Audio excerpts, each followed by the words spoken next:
Hello నమస్తే అందరికి. ఇవాళ మన సింప్లీ కుక్ ఛానల్ రెసిపీ ఏందంటే ఉగాది స్పెషల్ భక్షాలు. పూలెలన్నా బొబ్బట్లన్నా ఇవే. పండుగలకైనా లగ్గాలకైనా ఆఖరికి ఏ ఫంక్షన్ అయినా ఇవైతే చేస్తాం. ఈ వీడియోలో నేను భక్షాలు మెత్తగా దూది లెక్క నోట్లేసుకుంటే కరిగిపోయేటట్టు పొరలు పొరలు ఎట్లా రావాలనో చూపిస్తా. చిన్న చిన్న టిప్స్ పాటిస్తే కొత్తగా వంట నేర్చుకునేటోళ్ళైనా ఈజీగా చేసేయచ్చు. దీనికి ఒక కప్పెడు శనగపప్పు మంచిగా కడిగి 1 గంట ముందు నానబెట్టి కుక్కర్లో 3-4 విజిల్స్ వచ్చేదాకా ఉడికించుకోవాలి. నేను ముందు రోజు రాత్రి నానబెట్టిన కాబట్టి నాకు 2 విజిల్స్కే పప్పు మెత్తగా ఉడికింది. నానబెట్టుకున్న పప్పులకెళ్ళి నీళ్ళన్నీ తీసేసి కుక్కర్లో వేసుకొని 1 కప్పు పప్పుకి 2 కప్పుల నీళ్లు పోసుకోవాలి. దాంట్లోనే 1 పావు టీ స్పూన్ అంత ఉప్పు, 1 చిటికెడంత పసుపు, 1 టీ స్పూన్ అంత నెయ్యి వేసుకొని కుక్కర్ మూత పెట్టుకొని ఉడికించుకోవాలి. ఇప్పుడు పప్పు కుక్కరు స్టవ్ మీద పెట్టేసి భక్షాలకు పిండి ఎట్లా కలుపుకోవాలనో చూద్దాం. ఇక్కడ ఇందాక పప్పు కొలిచిన కప్పుతోటి 1.5 కప్పుల మైదా పిండి, సగం కప్పెడు గోధుమ పిండి తీసుకుంటున్నా. ఈ గోధుమ పిండి ఎందుకంటే భక్షాలు ఎక్కువసేపు మెత్తగా ఉండడానికి.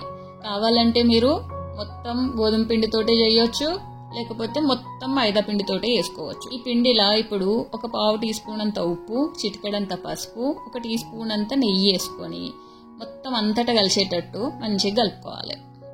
ఇట్లా పసుపు వేసుకుంటే భక్షాలు చూడడానికి మంచిగా కనిపిస్తాయి. ఇప్పుడు నీళ్లు మొత్తం ఒకటేసారి పోసుకోకుండా కొంచెం కొంచెం పోసుకుంటా పిండి అంతా మంచిగా కలుపుకోవాలి. నాకు కప్పెడు కంటే తక్కువ, సగం కప్పెడు కంటే కొంచెం ఎక్కువ నీళ్లు పట్టినాయి.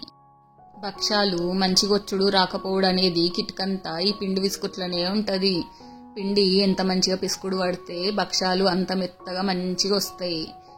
ఇప్పుడు ఈ పిండిలా 1 చెంచా నెయ్యి వేసుకొని మళ్ళా మంచిగా విసుక్కోవాలి.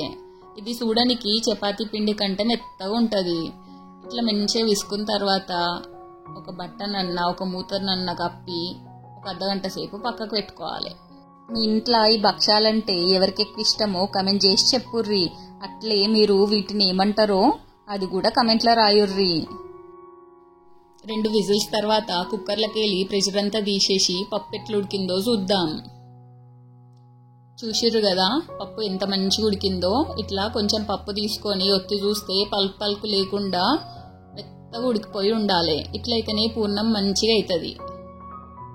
ఈ పప్పులకెళ్ళి ఎక్స్ట్రా నీళ్లు తీసేసేందుకు ఒక చిల్లుల గిన్నె పెట్టుకొని దాంట్లోకి పప్పు అంతా వంచేసుకోవాలి.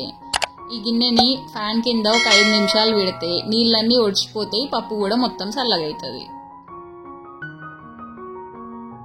పప్పు మొత్తం చల్లారకున్నా పప్పులో నీళ్లున్నా గ్రైండ్ చేస్తే పూర్ణం మొత్తం పలసగా అవుతుంది. అందుకే దీన్ని మంచిగా ఆరబెట్టుకోవాలి. 5 నిమిషాల తర్వాత పప్పులకెళ్ళి నీళ్ళన్నీ ఒడిచిపోయినాయి, పప్పు కూడా మొత్తం చల్లగా అయింది. ఈ నీళ్ళని అస్సలు వేస్ట్ చేయొద్దు. దీంతో కట్టుచారు చేసుకోవచ్చు, సూపర్గా ఉంటుంది. అది కనుక మీకు ఇష్టం లేకపోతే ఏదన్నా పప్పుచారు కానీ సాంబార్ కానీ ఏదన్నా చేసుకోవచ్చు. ఇక్కడ నేను ఇందాక పప్పు కొలిచిన కప్పుతోటి 1 కప్పెడు చక్కెర తీసుకుంటున్నా. మీరు ఒకవేళ బెల్లంతో చేసుకోవాలనుకుంటే 1 కప్పు బెల్లం సరిపోతుంది. ఈ కప్పెడు చక్కెరని మిక్సీ జార్లో వేసుకొని 3 ఇలాచీలు పొట్టుతోటి వేసుకొని మంచిగా గ్రైండ్ చేసుకోవాలి. ఇంకొంచెం స్వీట్ ఎక్కువ ఇష్టపడేటోళ్ళు ఇంకో పావు కప్పు చక్కెర ఎక్కువ తీసుకోవచ్చు. ఇది ముట్టుకుంటే పౌడర్ కన్సిస్టెన్సీ ఉంటుంది. ఇట్లా గ్రైండ్ చేసుకున్న పొడిని ఒక గిన్నెలకు వేసుకోవాలి. ఇదే మిక్సీ జార్లా ఇందాక చల్లారబెట్టుకున్న పప్పు వేసుకొని మెత్తగా గ్రైండ్ చేసుకోవాలి. కొంచెం పెద్ద మిక్సీ జార్ ఉంటే మొదలు పప్పు వేసుకొని గ్రైండ్ చేసుకొని తర్వాత దాంట్లోనే చక్కెర కూడా వేసుకొని ఒకటేసారి గ్రైండ్ చేసుకోవచ్చు. నేను ఇక్కడ చిన్న మిక్సీ జార్ వాడుతున్నా కాబట్టి చక్కెర వేరు పప్పు వేరుగా గ్రైండ్ చేసుకున్నా. ఈ వీడియోలో చూపించినట్టు పప్పు ఇట్లా మెత్తగా గ్రైండ్ అయితే సరిపోతుంది. ఇందాక షుగర్ పౌడర్ వేసుకున్న గిన్నెలా ఈ గ్రైండ్ చేసుకున్న పప్పు కూడా వేసుకొని మంచిగా కలుపుకోవాలి. ఈ కొలతతోటి పప్పు చక్కెర తీసుకుంటే ఒక భక్షం తినంగానే ముఖం కొట్టినట్టు కాకుండా ఇంకోటైతే మంచిగుండు అనేటట్టు ఉంటుంది. ఈ గ్రైండ్ చేసిన పప్పు చక్కెర కలిపినా కొద్దీ ఇట్లా కొంచెం మెత్తగా పేస్ట్ లెక్క అవుతుంది. స్టవ్ మీద ఒక గిన్నె పెట్టుకొని మంటను మీడియం ఫ్లేమ్లో పెట్టుకొని ఒక 2 టేబుల్ స్పూన్ల నెయ్యి వేసి పూర్ణం వేసుకొని మంచిగా కలుపుకోవాలి. ఇట్లా వేస్తే పూర్ణం కొంచెం గట్టిగా అవుతుంది. పూర్ణం కొంచెం గట్టిగా ఉంటే భక్షాలు ఎంత పలసగా కావాలంటే అంత పలసగా చేసుకోవచ్చు. ఇంకా భక్షాలు కూడా తొందర ఖరాబ్ కాకుండా ఉంటాయి. ఒక 5 నిమిషాల తర్వాత చూస్తే పూర్ణం ఇట్లా గిన్నె నుంచి సపరేట్ అవుతుంటది. కొంత పూర్ణము చేతులకు తీసుకొని ఇట్లా లడ్డు లెక్క ఒత్తుకొని చూస్తే చేతులకు ఏం అంటకుండా ఈజీగా లడ్డు లెక్క చేయరావాలి. ఇట్లున్నప్పుడు స్టవ్ బంద్ చేసుకోవాలి. పూర్ణం మొత్తం చల్లగా అయిపోయిన తర్వాత పెద్ద నిమ్మకాయ సైజ్ అంతా పూర్ణాన్ని తీసుకొని ఇట్లా లడ్డూలు లెక్క చేసుకోవాలి. ఇట్లా ఎన్ని భక్షాలు చేసుకోవాలనుకుంటే అన్ని లడ్డూలు చేసి పెట్టుకోవాలి. మిగిలిన పూర్ణాన్ని ఏదన్నా ఎయిర్ టైట్ డబ్బాలో పెట్టుకొని ఫ్రిడ్జ్లో పెట్టుకుంటే తర్వాత మళ్ళీ ఎప్పుడు చేసుకోవాలనిపించినా తీసి చేసుకోవచ్చు. పూర్ణమంతా అయ్యేలోపు పిండి మొత్తం మెత్తగా నానింది. ఇప్పుడు దీంట్లోకి ఒక చెంచాడు నెయ్యి వేసుకొని మళ్ళీ మంచిగా ఒత్తుకోవాలి. వీడియోలో చూపించినట్టు ఇట్లా కొండల నుంచి మధ్యలో కనుకుంటా పిండిని మంచిగా విసుక్కోవాలి. ఇట్లా మంచిగా విసుక్కుంటే భక్షాలు మెత్తగా ఇరగకుండా మంచిగా వస్తాయి. ఈ స్టేజ్లో కన్సిస్టెన్సీ పూరి పిండి కంటే మెత్తగా ఉంటుంది. పిండిని ముట్టుకుంటే అంటుకపోయినట్టు కాకుండా ఈ రకంగా ఉంటే ఎన్ని భక్షాలంటే అన్ని ఈజీగా ఫాస్ట్గా వేసుకోవస్తుంది.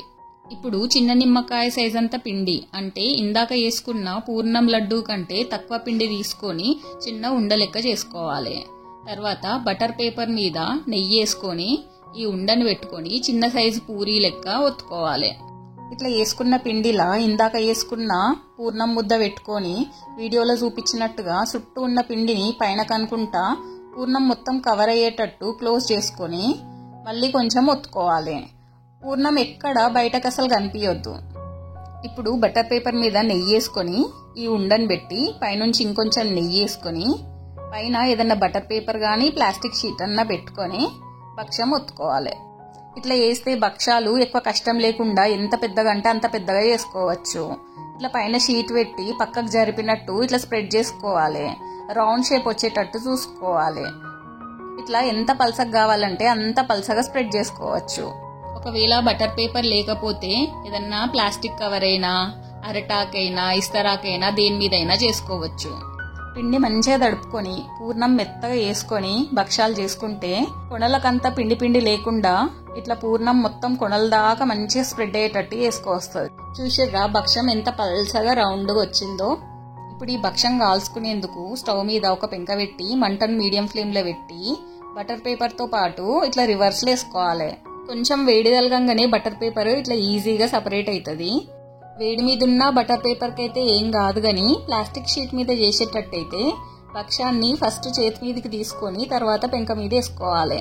ఇట్లా రెండు దిక్కుల నెయ్యి వేసుకుంటా మంచిగా కాల్చుకోవాలి. చపాతీ అంతా ఎక్కువ కాలుస్తే కొంచెం గట్టిగా అయిపోతుంది. అందుకనే భక్షాన్ని కొంచెం లైట్గానే కాలవాలి. గింతే ఈ ఉగాదికి మన రెసిపీ ఒకసారి ట్రై చేసి చూడుర్రి.